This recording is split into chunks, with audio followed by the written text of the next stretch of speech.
আসসালামু আলাইকুম গাইস, আশা করি সবাই ভালো আছেন। আমিও ভালো আছি। আমার একটা বড় ভাই বাংলাদেশ থেকে একটা আম নিয়ে আসছে। আমরা আমটা কুটতেছি খাওয়ার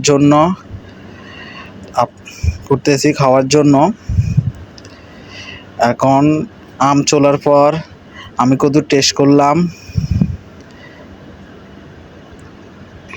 টেস্ট করার পর দেখি সেই মজা। একবার খাওয়ার পর আবার খেতে মনে চাইছে। আমি আরও একবার টেস্ট করলাম।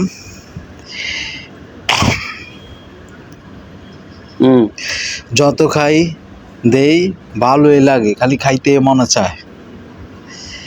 আমার খাওয়ার পর আবার সবার জন্য কুটা শুরু করলাম। আমরা রুমের সবাই মিলে খাবো পরে একসাথে।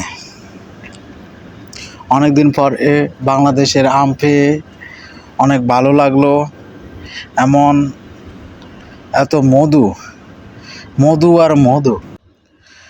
আমরা রুমে 4 জন মিলে আম খাবো, সেই মধু। অনেক দিন পরে বাংলাদেশের আম, তো আম খাওয়া শেষে আরও অনেক কিছু আছে, তা দেখার জন্য আমাদের সাথে থাকুন। আমরা আমার শেষে এখন খাবো পেয়ারা, শসা। এখন মরিচ দিচ্ছে, মরিচ জিলপাতে এখনই পানি চলে আসছে।